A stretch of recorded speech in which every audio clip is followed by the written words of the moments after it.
Hola, buenos días. Bueno, aquí estamos con estos encuentros, en esta ocasión con el tema de Hacete amigo de tu mente. Estamos explorando este libro de Pema Chodron y hoy vamos a continuar con esto que se llama La vida cambia en un instante.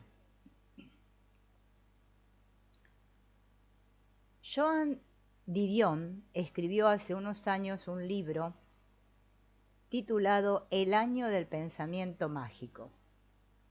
Trata sobre el año siguiente a un cambio abrupto en su vida, que fue la inesperada muerte de su marido, y además de la emotividad y la claridad de este libro, Joan también ofrece una manera accesible de profundizar en lo que significa ir más allá de las etiquetas y en la conexión con la mente de la conciencia abierta. Ella y su marido habían regresado del hospital, donde su hija única de 39 años estaba en coma y en estado muy grave. Se acababan de sentar para cenar algo. Ella estaba concentrada mezclando la ensalada y él disfrutaba de un whisky. Estaban hablando y de repente él dejó de hablar. Había muerto sin más. Poco después de su muerte, ella escribió algo en su ordenador y la siguiente vez que abrió su ordenador, que fue meses más tarde, leyó lo que había escrito. La vida cambia a gran velocidad, la vida cambia en un instante. Te sientas a cenar y la vida tal como la conoces termina. Cuando leí estas palabras resonaron profundamente en mí. Trajeron a mi mente algunas experiencias en las que un repentino choque alteró completamente mi vida y mi visión habitual, convencional y cohesionada de la realidad. Y se me ocurrió que millones de personas han tenido este tipo de experiencia. Este momento inesperado en el que el mundo se desmorona totalmente. Sigar Kongtrul Rinpoche habla de cómo todos nosotros, queramos o no, vivimos en una burbuja. Esta es nuestra propia versión de la realidad, creada por nuestro ego, que siempre se aparta de la naturaleza abierta de cómo son las cosas y trata de mantenerlo familiar, ¿no? Vivimos encerrados en nuestro propio mundito, nuestra burbuja. Esto si los que están mirando los otros encuentros donde estamos hablando del soltar, de este autor, ¿no? Donde habla de mi yo realidad, ¿sí? Todos vivimos en esa yo realidad. Separados del mundo. La mayoría de las veces somos capaces de mantener intacto este sentido de familiaridad y todo dentro de nuestra burbuja es bastante predecible y parece tener sentido. Incluso si estamos pasando por un momento difícil, en cierta medida somos capaces de mantenerlo todo en orden. ¿Bien? Sea cual sea el tipo de vida que tengamos, cada uno tiene su propia versión de su burbuja. En nuestra forma es como nuestro diseño. Bueno, le llamamos rutinas a veces. Y ni siquiera sabemos lo que estamos haciendo. En el caso de Joan, era una mujer sofisticada, con una vida rica y variada, vivía en una burbuja. Sabía que su marido tenía una enfermedad cardíaca que algún día podía resultar fatal, pero cuando pensaba en el final de su tiempo juntos, sus pensamientos adoptaban la forma de fantasías dramáticas. Se imaginaba, por ejemplo, que estarían nadando en una cueva y que el nivel del agua subiría y se ahogarían juntos. Ese fue el tipo de final que anticipé, escribió. No anticipé un paro cardíaco en la mesa mientras cenábamos. La primera vez que me pasó algo así, yo también estaba en medio de una actividad mundana. Estaba sentada frente a mi casa en México y escuché el portazo de la puerta del automóvil. Mi esposo dobló la esquina, me dijo que estaba teniendo una aventura y que quería el divorcio, y ¡zas! La vida tal como la conocía cambió. Aún no había conectado con las enseñanzas budistas, así que no contaba con un marco de referencia. Años después recibí mis primeras enseñanzas sobre Sunyata, esta palabra que significa vacuidad. Al principio la malinterpreté. La vacuidad fácilmente puede parecer vacío, una ausencia, un estado de no existencia. Algunas personas tienen la noción de ser arrojadas de una nave en el espacio exterior y flotar por toda la eternidad. La imagen que tenía yo de la vacuidad era como el paseo de la mansión embrujada en Disneylandia, donde la vagoneta te llevaba a través de la casa y ves a todas esas figuras fantasmales de hologramas deambulando. Me tomó un tiempo conectar la vacuidad con lo que había experimentado en ese día en México, o con otras experiencias en las que mi burbuja había explotado de forma repentina. Nada en nuestro marco conceptual puede prepararnos para la experiencia de la vida tal como la conoces. Termina. La forma en que nuestra mente percibe y sostiene las cosas deja de funcionar y todos nuestros puntos de referencia desaparecen. La forma en que solemos concebir la realidad sencillamente no funciona. Aunque no utiliza el mismo lenguaje, en este caso Joan, describe con esas palabras la experiencia de vacuidad. En la experiencia en la que uno siente que todos aquellos que están formando parte de su burbuja se desmorona, se explota. Hay que comprender el término vacuidad. La palabra árbol, por ejemplo, es solo un nombre para una colección de partes, tronco, ramas, hojas, que siempre está cambiando. Lo etiquetamos todo como un árbol, pero esa etiqueta está en nuestra mente. En realidad no hay nada que podamos determinar con nuestros conceptos limitantes. Nosotros estamos muy aferrados a los conceptos. No hay nada permanente o sólido a lo que podamos aferrarnos, pero nosotros creemos que sí. Y esto es cierto no solo para los árboles, sino para todo en el universo, incluyendo tú y yo. Todo está vacío de ideas y etiquetas fijas. Pero al mismo tiempo un árbol no desaparece cuando reconocemos su vacuidad. Simplemente lo vemos de manera clara, como en realidad es, fluido, abierto e interconectado con todo lo que lo rodea. Otra forma de hablar de la vacuidad es decir que las cosas no tienen un significado imputado. En lugar de experimentar las cosas tal como son, nuestra mente imputa en ellas capas adicionales de significado. Esto puede sonar muy intelectual, pero atribuir un significado es algo que todos hacemos todo el tiempo. Por ejemplo, piensa en cómo te sientes cuando dices una buena taza de té. ¿Qué me dices de una ducha caliente o de mi perrito? ¿Piensa en el objeto tal cual es o hay otra capa de significado encima de él? Para muchos de nosotros, una buena taza de té o café tiene el significado adicional de comodidad. El dinero en el banco puede significar seguridad. Un determinado par de zapatos puede significar buen gusto. Un cónyuge puede significar confirmación. Pero, ¿existe alguno de estos significados en esos objetos? Cuando nuestra burbuja estalla a causa de acontecimientos repentinos, nuestros significados imputados son aniquilados. Hay un relato de una mujer que se apresuraba a ir al trabajo el 11 de septiembre de 2001. Estaba tan obsesionada con una presentación que tenía que hacer ese día, que desde que se despertó apenas había sido consciente de otra cosa que no fuera esa presentación. Ni siquiera estaba segura de haber desayunado. Era como si no existiera nada en el mundo fuera de su cabeza. Después salió de la estación del metro, justo en la zona cero, y la vida como ella la conocía terminó.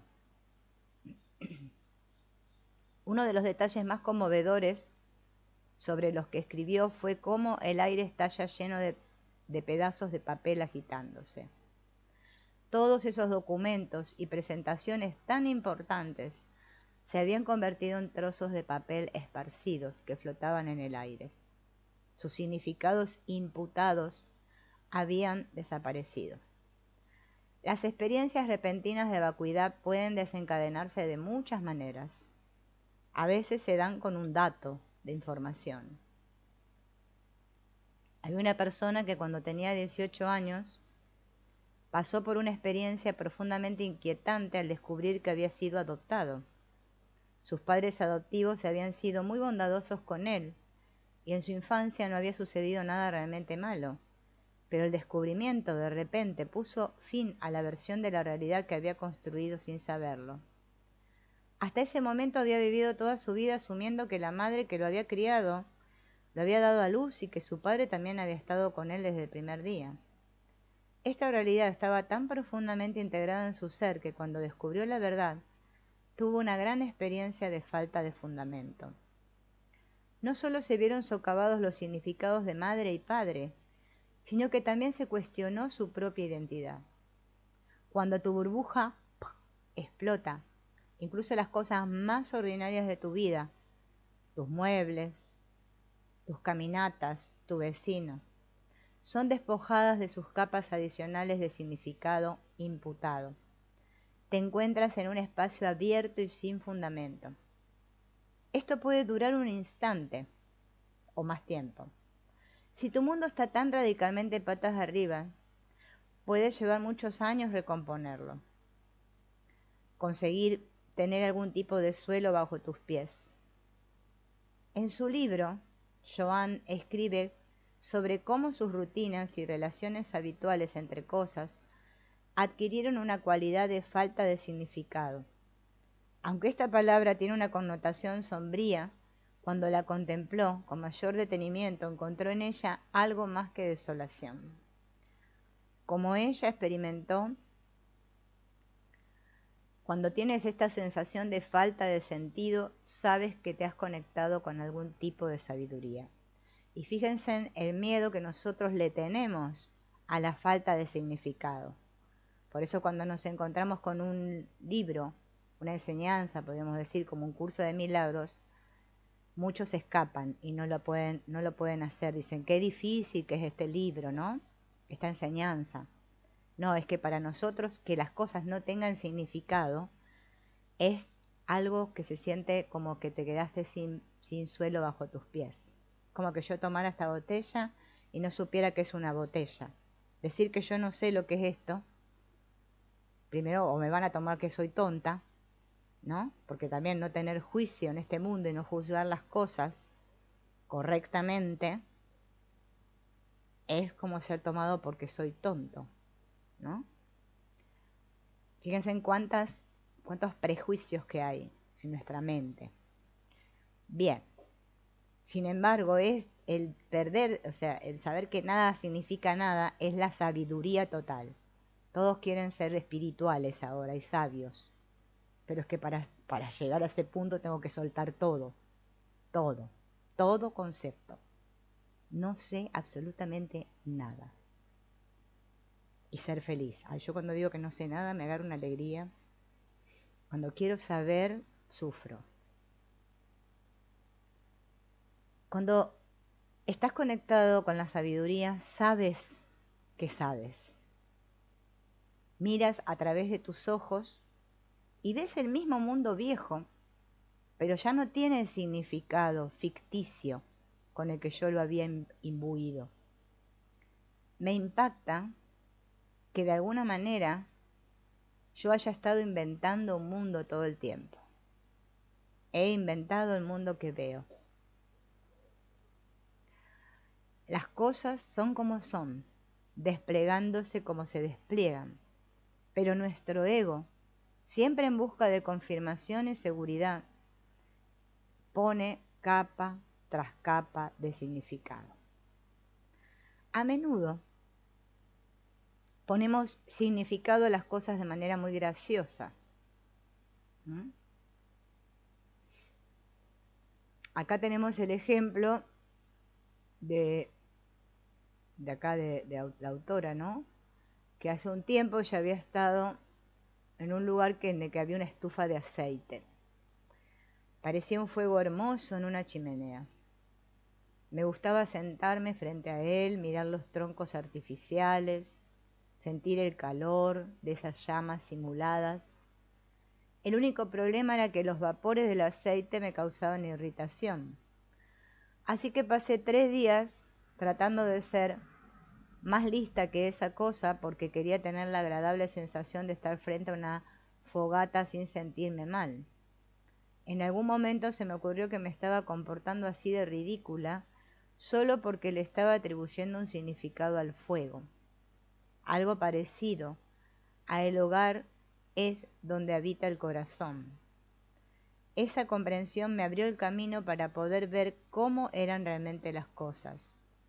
En lugar de ofrecerme placer, el hermoso fuego me producía una jaqueca terrible.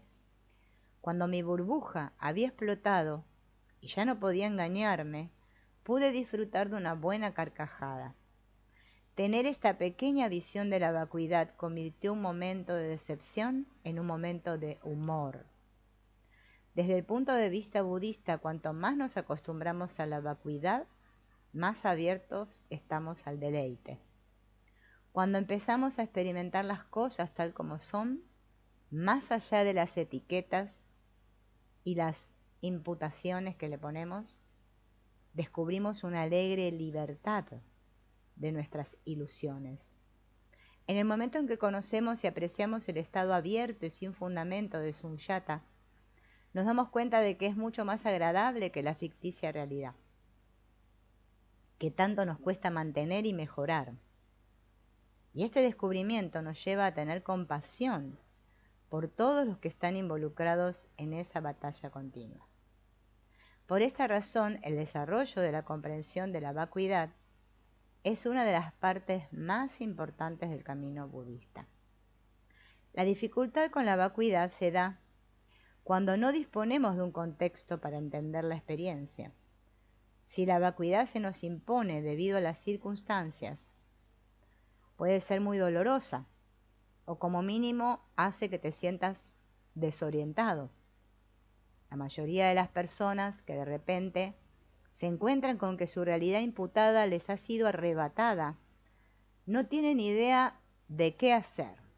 Y ahí viene la gran pregunta, ¿no? Cuando estamos ante una situación así que la burbuja explotó, que pregunto, ¿y ahora qué hago? ¿Qué hago, no? Es la gran pregunta. La gran pregunta del ego, ¿no? ¿Qué hago? No hay nada a lo que me pueda agarrar. Podemos prepararnos para tales experiencias empezando a familiarizarnos con la vacuidad. Una manera de hacerlo es el método de sentarse en medio de lo que sucede, soltar los conceptos y etiquetas lo mejor que podamos. No sé. Practiquemos el no sé. Estas experiencias pueden parecerse a momentos de la vida tal como la vida tal como yo la conocía termina, pero sin shock ni trauma. Aunque en estos momentos de comprensión nos da la sensación como que surgen de la nada, ¿no? Es una manera de hacer madurar nuestras semillas. Son el resultado natural de nuestra apertura y curiosidad por conocer si nuestras etiquetas e imputaciones mentales cuentan en realidad con alguna base. Cultivar la experiencia de la vacuidad nos va a proporcionar un contexto para lo que sucede cuando el suelo desaparece de nuestras vidas. Nos dará una forma de enfrentarnos a los momentos más difíciles de nuestras vidas. Cuando nuestra burbuja explota, podemos reconocer que estamos cruzando una puerta muy importante. Entonces podemos experimentar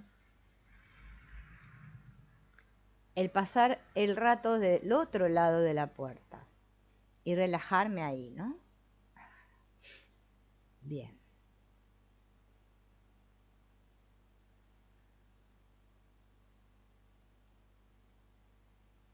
Una vez que empezamos a considerar la vacuidad como una experiencia a cultivar en lugar de evitarla, aprovechar las numerosas oportunidades que aparecen, donde yo voy a aprender cada vez más. A veces podemos conectar con la vacuidad mediante emociones y estados de ánimo menos dramáticos, pero que igualmente son indeseados.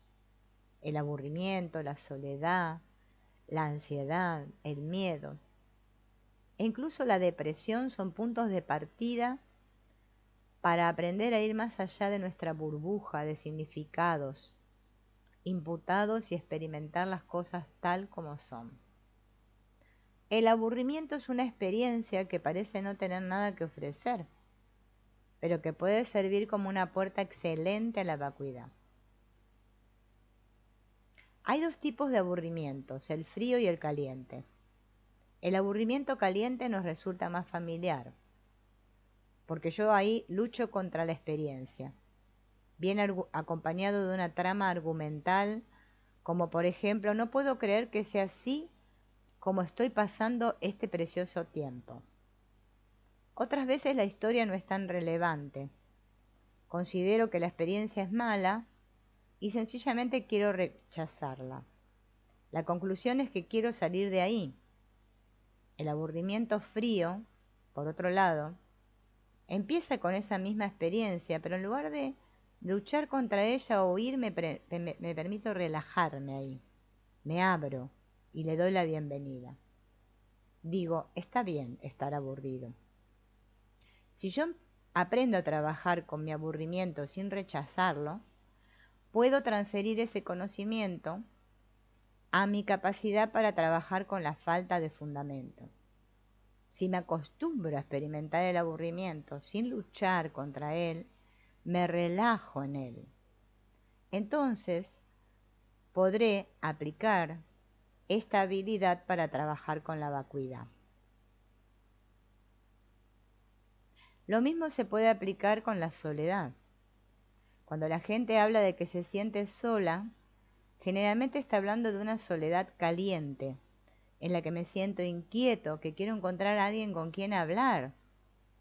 Siento que algo está mal. La lucha continúa hasta que se resuelve el problema desde fuera. La soledad fría, en cambio, empieza así, de la misma manera, pero yo puedo soltar la inquietud y la lucha. Me relajo y disfruto del momento presente. Le quito la historia. La inseguridad, la incertidumbre, el miedo y la mayoría de las emociones no deseadas tienen una versión caliente y una versión fría. Como estamos más acostumbrados a la versión caliente, consideramos que esas emociones son muy desagradables, son cosas que hay que evitar. Pero esta misma lucha por evitar esas emociones es lo que las mantiene calientes. En las versiones frías me siento más tranquila y despierta. Ya no lucho, no batallo. Estoy con las cosas tal como son. También la depresión puede ser un excelente campo de entrenamiento para aprender a conectar con la cualidad abierta y espaciosa de la vacuidad. Uno de los efectos comunes de la depresión es que las cosas pierden su antiguo significado. Esa deliciosa taza de té ya no me provoca nada.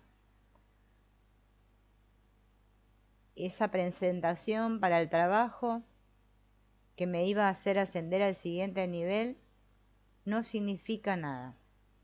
Estás en un espacio sin fundamento, donde muchos de tus puntos de referencia desaparecen.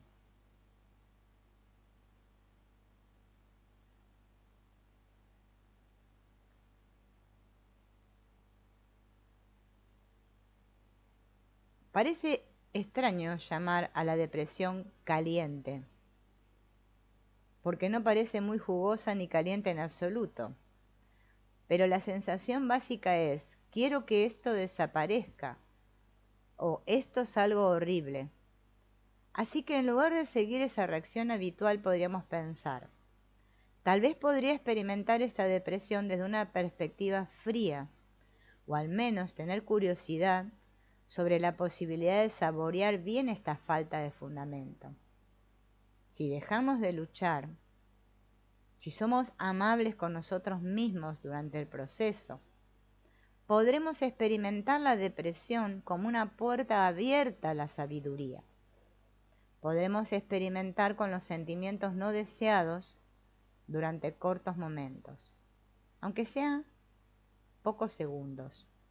Esos instantes me ayudarán a conocer un poco mejor la vacuidad, hasta que deje de tenerle miedo. Poco a poco, mi relación con la vacuidad va a pasar de ser caliente a ser fría, y voy a descubrir el gozo y la libertad que se encuentra en ese estado, cuando yo puedo salir de mi burbuja, cuando dejo de buscar la familiaridad del samsara, cuando abandono la batalla contra el estado de falta de fundamento resultado de la libertad de no imputar un significado. La vacuidad se convierte en una experiencia maravillosa.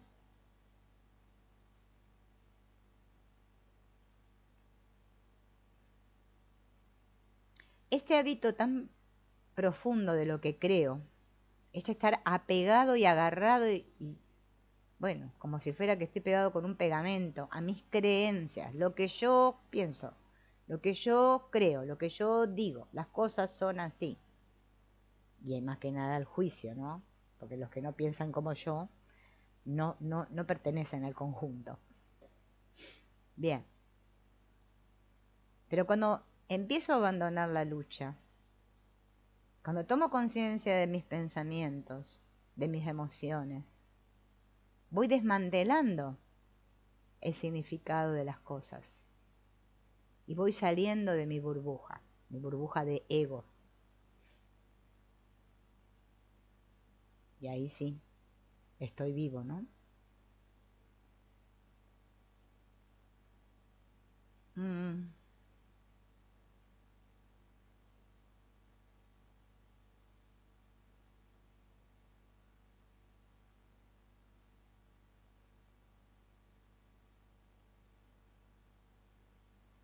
Bien.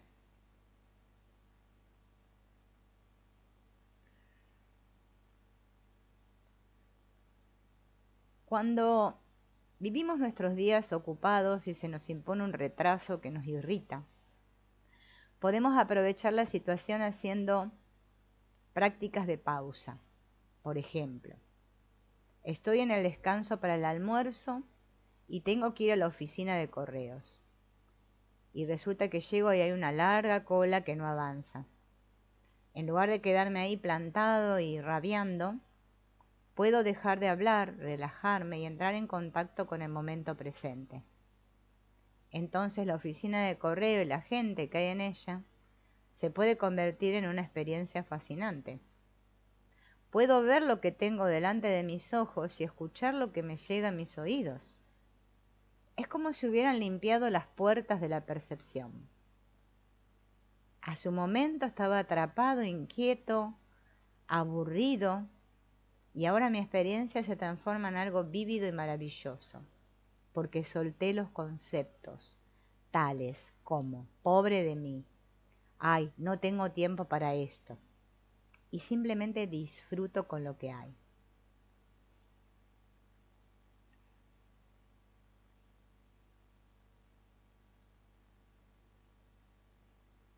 En vez de pensar en lo que acaba de ocurrir o de planear lo que podría suceder, disfruto el espacio de la pausa, paro la mente de mis conceptos y me conecto con el ahora. Es posible conectar con el ahora en los momentos en que nos sentimos desorientados y desestabilizados. Estos son los momentos en los que no estoy seguro de qué hacer y cuáles serán los efectos de mis acciones. Esto normalmente sucede cuando tengo que tomar una decisión importante. No sé si aceptar esta oferta de trabajo, si me tengo que mudar, si tengo que ir a este médico o al otro.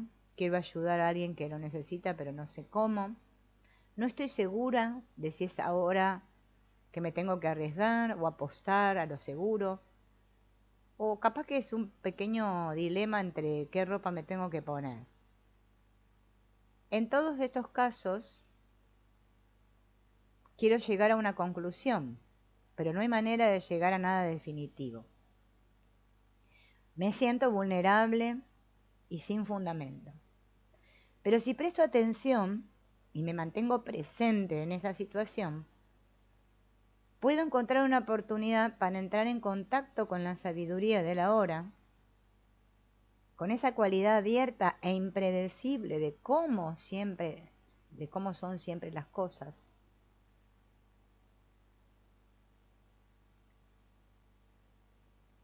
Hay una anécdota de una abadía de campo a cargo de Rinpoche.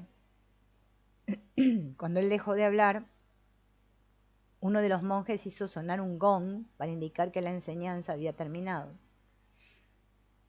Y aunque esa es la costumbre, ¿no?, de la abadía, este maestro Rinpoche pensó que el gong indicaba el comienzo de la meditación, de una sesión de meditación. Así que durante la siguiente hora y media se sentó en su almohadón y los miembros de la audiencia, como no sabían lo que estaba sucediendo, se quedaron también ahí sentados junto con él, en un estado de total desconocimiento. Estaba esperando él a que nosotros termináramos, o sea, que los monjes terminaran, o los monjes lo estaban esperando él. Cada uno debió tener su propia manera de estar en esa situación, desde el relajarse con la falta de fundamento hasta querer gritar. Pero ser testigo de la comodidad del maestro que estaba dirigiendo todo, ¿no?, le dio a los monjes que lo observaban una profunda sensación de comodidad, de lo cómodo que se siente estar en el ahora. En la tradición Zen, los maestros utilizan koans, que son preguntas que no tienen respuestas, al menos según la mente fija y el pensamiento dualista, ¿no? Tal vez el koan Zen más famoso es: ¿qué sonido hace una sola mano aplaudiendo? Esto puede sonar como una práctica altamente esotérica, pero si estamos en sintonía con la forma en que en realidad son las cosas de este mundo, libres de significado e imposibles de determinar, nos daremos cuenta de que la vida se nos presenta continuamente con koans. Para la mayoría de nosotros, estos momentos de ambivalencia suponen experiencias negativas de las cuales queremos huir. Pero para los practicantes espirituales, estos koans pueden ser medios con los cuales despertamos y nos damos cuenta de todo el potencial de nuestro corazón y nuestra mente. En lugar de intentar responder de forma inmediata a las preguntas abiertas que nos presenta la vida, podríamos experimentar con relajarnos con esa sensación de ambivalencia, aunque sea tan solo por un instante. Pero incluso cuando la vida no nos ofrece oportunidades de falta de fundamento y vulnerabilidad, también podemos encontrar maneras de conectarnos con la vacuidad del día a día, es decir, de conectarnos con el ahora. Una práctica es la de tomar fotos instantáneas mentales. Podemos empezar cerrando los ojos, después girar la cabeza hacia cualquier dirección, arriba, abajo, hacia los lados. La idea es que no estemos seguros de lo que voy a ver cuando voy a abrir los ojos. Luego, de repente abro los ojos y miro lo que tengo delante. Y de forma casi inmediata, volveré a etiquetarlo todo. Pero tengo que intentar observar ese momento antes de que la mente empiece a etiquetar. Es como sacar una foto instantánea. De una manera relajada y abierta trato de tomar una foto mental de ese instante, que está vacío de significado.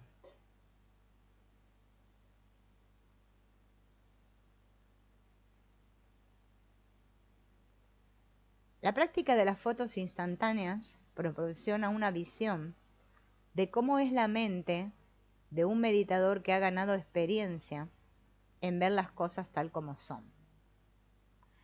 Para quien vive así, la vida se transforma en un continuo sentimiento de sorpresa. Paso de vivir con expectativas a vivir expectante. Me sorprendo que las cosas no sean como yo pensaba que eran, o bien que sean como pensaba que eran. Es una percepción fresca.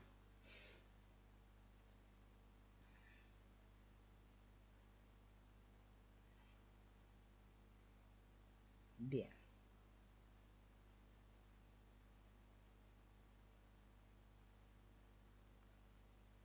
Cuando empezamos a explorar la vacuidad, ponemos el pie en un mundo que existe fuera de la burbuja de nuestras etiquetas e ideas fijas. Comenzamos a sintonizar con la naturaleza fluida y escurridiza de cómo son las cosas en realidad. En muchos sentidos es fácil apreciar la maravilla y la belleza de esta realidad. El día se convierte en noche y de nuevo en día. La luna crece y mengua, las estaciones pasan. Cuando una flor florece y luego empieza a marchitarse, aceptamos la emoción de ese cambio. Aunque la descomposición de la flor nos entristezca, podemos apreciarla como parte del movimiento de la vida. Imagínate cómo sería si las cosas existieran de una manera fija. ¿No sería la vida muy aburrida? Para la mayoría de nosotros, pensar en la muerte no está dentro de nuestra zona de confort. La inevitabilidad de nuestra propia mente y de la muerte de nuestros seres queridos no es tan fácil de aceptar como el cambio de las estaciones. Esto es especialmente cierto si vivimos en una cultura en la que la muerte suele mantenerse oculta. Bien.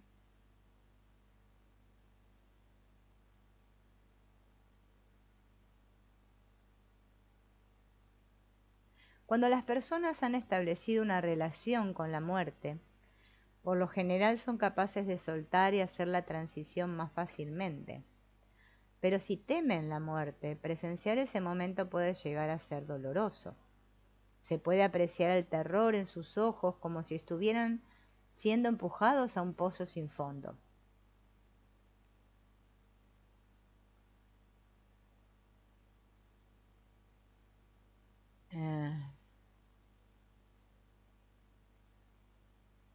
Normalmente pensamos en el nacimiento y la muerte en términos de ciclo completo por el que pasa este cuerpo, el cual puede desplegarse a lo largo de muchas décadas. Pero cada día pasamos por ciclos continuos de nacimiento y muerte. Cada suceso de nuestras vidas tiene un principio, un momento intermedio y un final. Primero se origina, nace, después termina, muere.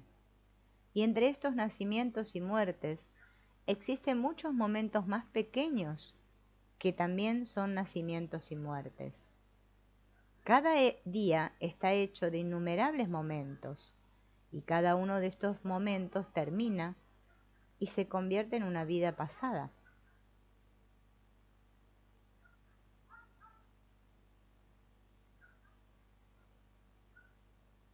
Hagamos una práctica. Recuerda un evento o un momento de ayer o de hoy. Contempla cómo se ha ido para siempre ese momento, como una vida pasada. Sigue haciendo esto una y otra vez. Hazlo cuando te acuerdes, cuando te levantes por la mañana, al irte a dormir. Si sigues con esta práctica con regularidad y la mantienes actualizada, empezarás a tener la sensación de entrar en el flujo de la impermanencia. Experimentarás directamente cómo nada existe de una manera fija. Nacimiento y muerte, una y otra vez, continua y eternamente. Así empiezo a ver las cosas de otra manera. Así puedo sentir la singularidad de cada momento. Y en todas estas experiencias hay alguien que las experimenta. Ese alguien eres tú. Pero al contemplar el nacimiento y la muerte de cada momento, me empiezo a dar cuenta de que el tú y el yo no tienen identidades fijas. El desayuno de esta mañana, la llamada telefónica de anoche, el recado de ayer, cada viñeta que has vivido es experimentada por el tú, pero ese tú sigue cambiando. El personaje principal de una escena desaparece y es reemplazado por el personaje principal de la siguiente escena. Es un tú diferente en cada escena. Incluso el tú que estaba cuando comenzamos a escuchar esto, ya no está aquí. Estamos continuamente disolviéndonos y reagrupándonos, experimentando una y otra vez la muerte y el renacimiento. Thich Nhat Hanh, que tiene una forma muy poética de decir las cosas, habla de cómo nuestro cuerpo es como un río. Todas las células son como gotas de agua que burbujean y desaparecen todo el tiempo. Y exactamente lo mismo sucede con nuestra mente, con todas sus percepciones, pensamientos y sentimientos efímeros. Todo aparece y desaparece.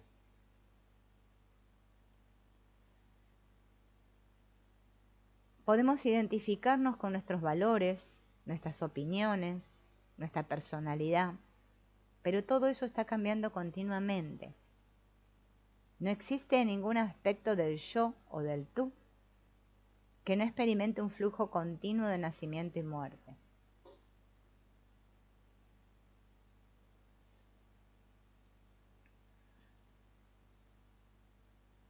Esto significa que siempre tengo otra oportunidad. Nunca estoy encallado. Por ejemplo, algo sucede y tu reacción habitual es sentirte inseguro. Entonces piensas, estoy inseguro, soy una persona insegura, esto es lo que soy. Pero una hora después no tienes esa experiencia de inseguridad y es como si ya no fueras la misma persona insegura. Ese momento ha muerto y forma parte de una vida pasada. También murió la persona que experimentó ese momento de inseguridad. Entonces ahora tengo otra oportunidad. Y si me vuelvo a sentir seguro, tengo otra oportunidad y otra oportunidad.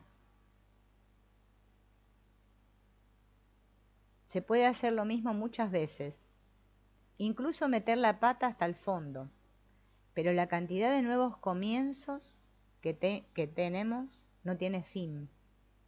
No existe ningún tú fijo, condenado a permanecer en la misma rutina para siempre. De esta manera la muerte que ocurre a cada momento es una gran bendición. Hay un eslogan tradicional tibetano de entrenamiento mental que dice: considera todos los dharmas como un sueño. Mira las cosas como si fueran un recuerdo pasajero. Cuando hacemos la práctica de reconocer el nacimiento y la muerte de cada instante, esto se convierte en nuestra forma natural de ver las cosas, y nada de lo que sucede en nuestras vidas es más fijo o sólido que un recuerdo pasajero. Si podemos empezar a experimentarlo de verdad, esto va a enriquecer enormemente nuestras vidas y nuestras mentes.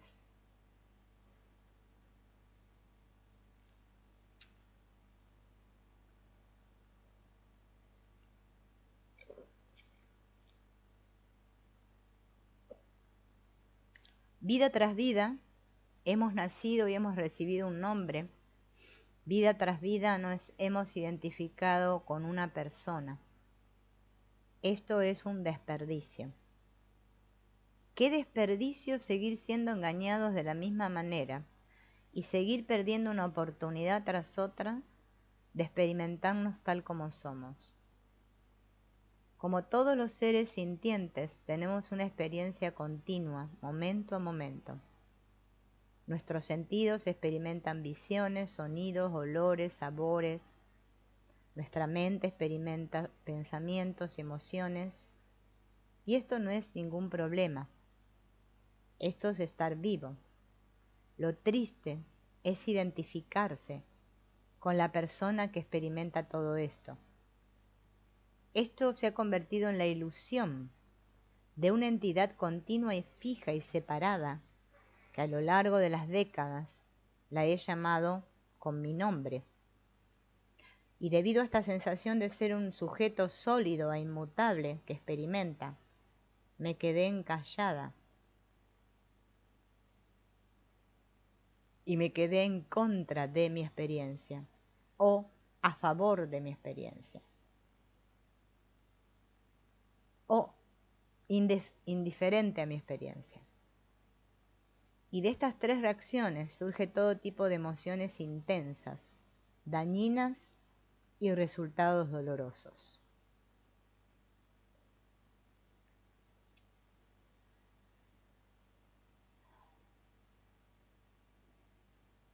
El Dharma, esa palabra Dharma, ¿no? de los Budas, a menudo habla de superar el ego y de alcanzar un estado irreversible de falta de ego. Para muchos de nosotros esto parece una teoría. Es como si las enseñanzas se refirieran a un plano de existencia que se halla en algún lugar más allá del mundo humano. Pero superar el ego es algo que cualquiera puede hacer. La razón por la que es posible vivir sin ego es porque el ego no existe. Es una falsa identidad. Yo digo Silvina, es mi nombre, pero no es lo que soy. Y me pongo etiquetas. Maestra, argentina, jubilada, youtuber.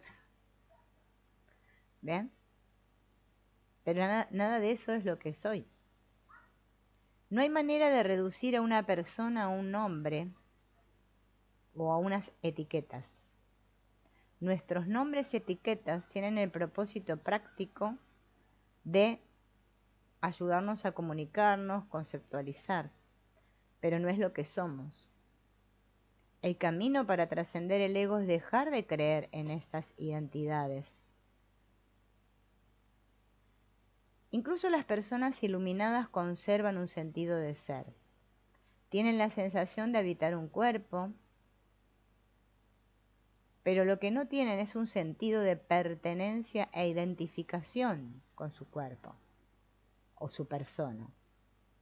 Pueden hacer cosas sin identificarse con alguien que hace las cosas. Pueden tener experiencias sin que haya ningún sujeto fijo que experimente. Pueden tener pensamientos sin alguien que los piense. Esto parece ser extraño, pero puedo experimentar con eso. Por ejemplo, cuando como, pienso en lo que significaría comer sin identificarme con alguien que está comiendo. Cuando me muevo, exploro la posibilidad de moverme sin que haya un sujeto que se mueve. Cuando veo o escucho, me pregunto, ¿cómo sería hacerlo sin un oyente o un observador? Hagas lo que hagas, intenta tener la sensación de que los fenómenos se están desarrollando sin la presencia de una persona que reacciona o trata de controlar la experiencia.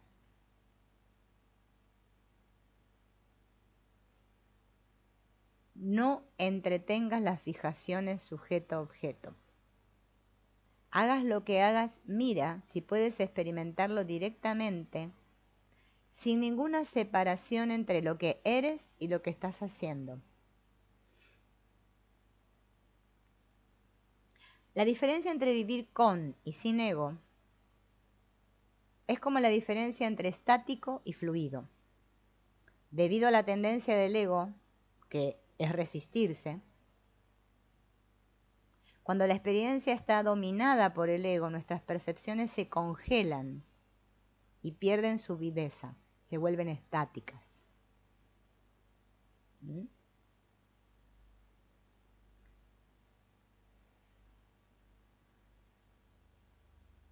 Sin ego, todo fluye.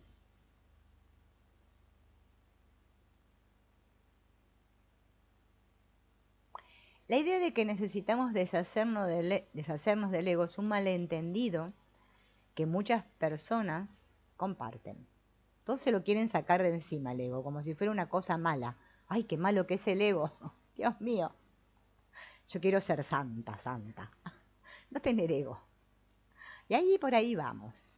Y si estudias el curso de milagros ni te cuento. Porque encima le echamos la culpa de todo al ego. No sé, que es un problema. Una palabra que tiene 3 letras, pero que parece ser que nos complica mucho la existencia. Más al que quiere ser espiritual, que después termina teniendo un gran ego espiritual, pero ni se da cuenta. Cree que no tiene ego. O sea, lo tiene, digamos, cambió de forma el ego. Ahora es espiritual. Y es de risa. Bueno, en este mundo todo es de risa, sí. Si observamos los personajes, somos de risa. Nos reímos a cada instante. Cuando nos reímos es que nos liberamos del ego. La noción de que necesitamos deshacernos de algo. Todo el mundo se quiere deshacer. Ay, yo quiero mejorar. Quiero ser mejor persona. Quiero ser una Silvina versión .9.99999. Que casi me falten centésimos para llegar a 10. Ay. La noción de que necesitamos deshacernos del ego que está en nuestro interior intensifica nuestra lucha interior. Ahí tengo más ego todavía. Pero yo ahora me engaño y digo que no tengo. Solo hace que se inflame como una llama.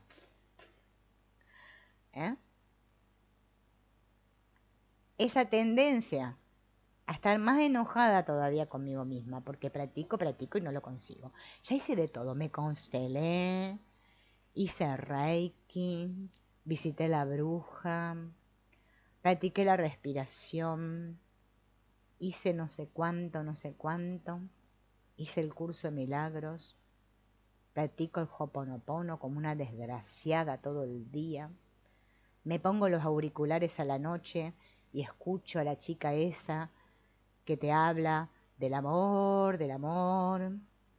porque hay gente que tiene escuelas de amor, sí, escuelas de amor, para que te superes. ¿A dónde la superación personal no existe? Es del ego. ¿Cómo una persona se va a superar? Bueno, pero este mundo da para todo. Y la gente se lo pone y escucha y duerme con eso. Yo no sé cómo hacen. Yo a veces digo, yo a la noche quiero silencio. Ya ladra el perro el vecino, ya me despierto. Si es el mejor momento del día para estar en silencio, por lo menos practiquemos el silencio cuando dormimos. No es que no puedo dormir, me tengo que poner eso para dormirme. Es que no querés estar con vos misma. Entonces todavía no te descubriste que hay una voz que te habla y vos la escuchás atentamente todo el día. Y como estás en lucha con el ego, con esa voz, por más que hagas lo que hagas, no vas a poder, ¿eh? Yo les digo porque mucho trabajo interno para detectar a mi enemigo, ¿eh? Y ser amable conmigo, porque el ego quiere matarte, dice el curso de milagros. Y realmente es así, si lo tomamos literal, es así. Entonces yo ahora lucho con eso. Bien.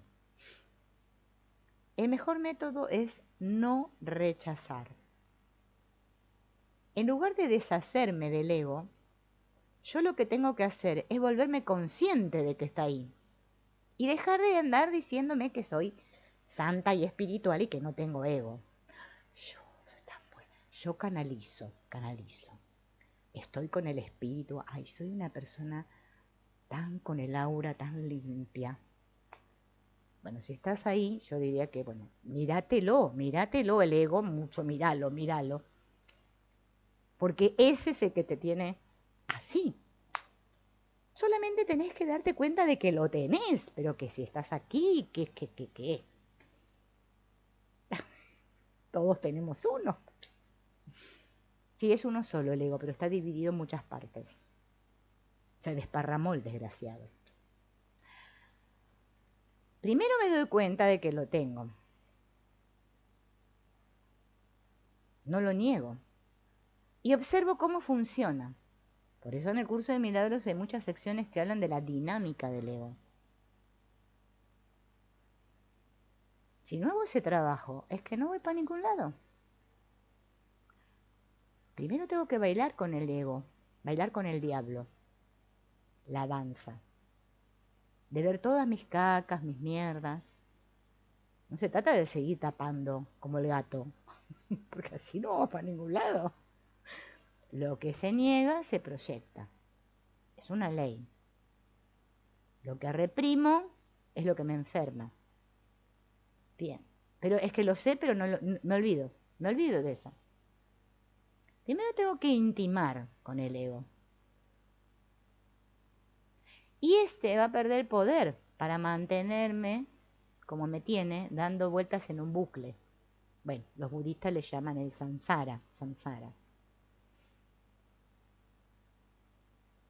El ego se manifiesta de todas las innumerables maneras en que nos resistimos a lo que es.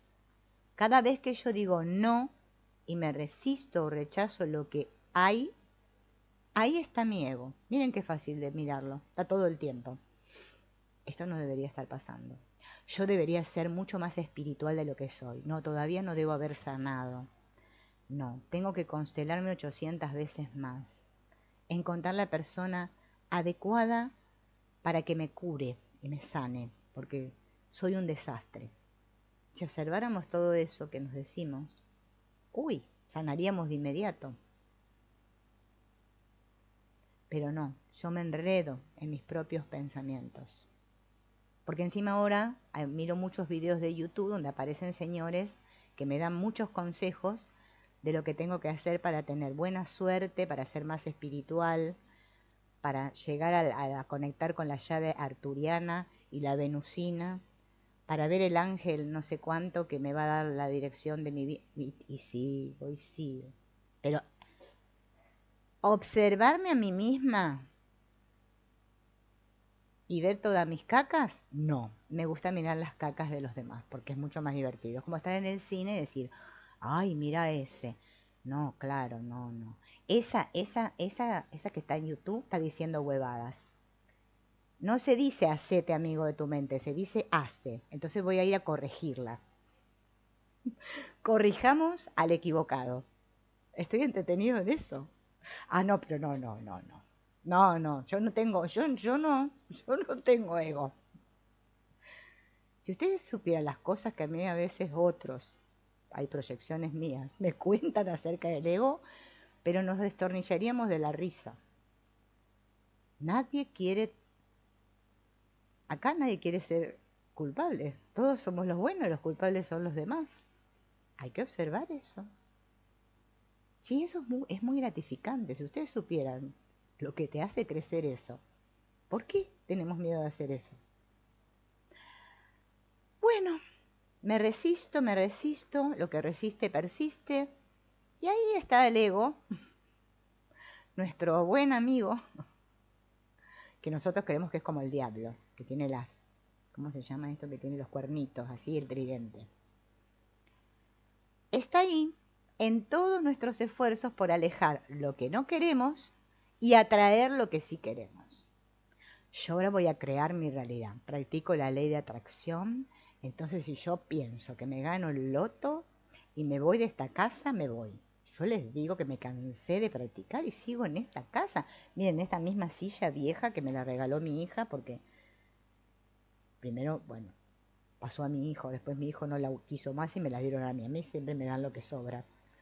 La mesita de la computadora también me la prestó mi nuera y así, todo tengo prestado, la ropa, todo, todo. Claro, ¿no? O sea que no atraigo ni 5. No. Ah, claro, lo que pasa es que yo no soy espiritual, por eso no puedo atraer. El ego se deja ver en todas nuestras perspectivas sólidas, opiniones e ideas fijas.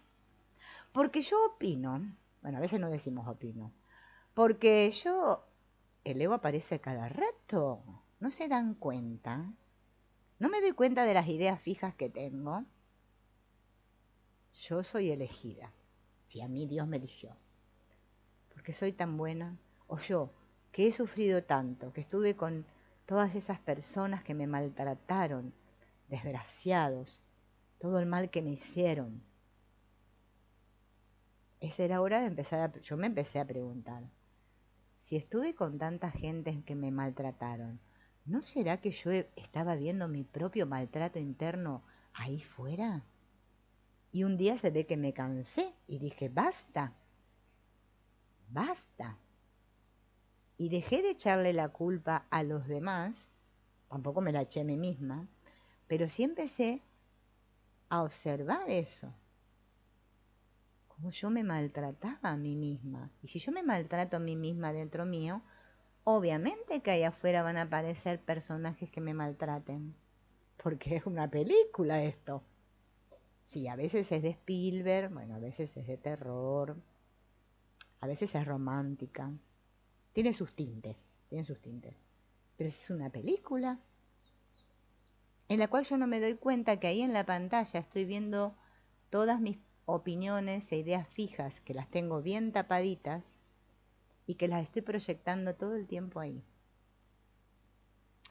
O sea que el ego está presente en las formas en que nos identificamos. Y digo, débil, soy fuerte, soy inservible, soy sabio, soy competente, soy indigno, etcétera, etcétera, etcétera. El meollo de la práctica es darse cuenta de todo esto y descansar en medio de esto, sin tratar de arreglarme y sin alterar nada. Más me quiera arreglar, peor es. Esto es como cuando, viste, te venís vieja. Bueno, yo me estoy viniendo bien vieja porque me miro los videos de hace 10 años, que hace 10 años que estoy acá, y digo, ay, cómo me vine abajo. Sí. Bueno, ya como que se está cayendo todo ya esto, ¿no? Y bueno, me río porque sí, se te caen los dientes, o sea, ya no sos como eras antes. Bien, entonces podría ponerme mucho maquillaje, no sé, hacerme un peinado, ir a la peluquería, ponerme una ropa muy así, qué sé yo, súper, ¿no? Bien, y entonces parecería que estoy mejor, aparentaría estar mejor, pero es que por debajo de todo eso estoy igual. Y después encima no terminara de hablar acá, me tendría que sacar todo eso otra vez, sacarme toda la ropa, bueno, el peinado capaz que no se me desarma, y ponerme otra vez, mirarme al espejo y verme tal cual soy. ¿Para qué voy a hacer todo eso? Mejor aceptarme tal cual soy y me ahorro un montón de plata y de tiempo. Bien, entonces, el asunto es que yo me quiero arreglar, porque existe en mi mente inconsciente, está muy tapado eso, nadie lo ve, una idea de que yo soy erróneo, que estoy mal, necesito arreglo. Entonces yo paso toda mi vida queriéndome arreglar, o a mí o a los demás. Bueno, hay gente que se la pasa queriendo arreglar a los demás. Bien. Hay que alterar, hay que alterar. No, si ya estás alterado. ¿No te das cuenta que estás alterado ya? ¿Para qué querés alterar más la cosa? No sé para qué. Se trata de dejar de tocar, dejar quieta la cosa. Sea lo que sea que surja, podemos practicar el simple hecho de estar ahí, con apertura a lo que es. Podemos trabajar en darnos cuenta y experimentar toda esta actividad de mi mente. Solamente para darme cuenta. Es decir, es como decir, pero no decir, porque ese ya no, ese es como de desesperación, ahí ya el ego como que se agarra más, no, es, ok, ah, ah, y no pasa nada. No te das cuenta que la que se está juzgando a vos misma sos vos. Y si no te juzgas vos misma, va a venir otro ahí y te va a juzgar. Allá afuera. O sea, sos vos misma, pero al revés ya, como que te lo haces desde afuera. A veces nos lo hacemos desde afuera y a veces desde adentro. Nuestro viaje hacia la vida sin ego es aprender a soltar, relajarse, hacer un intento y esperar a ver qué pasa. Vivir expectante. Ese es nuestro camino, en el que yo puedo trabajar todos los días. Nadie me apura. ¿Quién quiere llegar a la paz apurado? No sé, una cosa de loco, ¿no?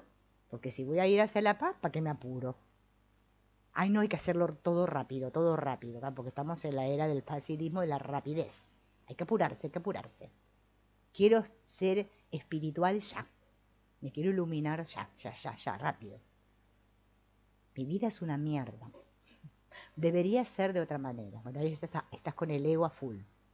Cuando expresas eso, estás en el ego.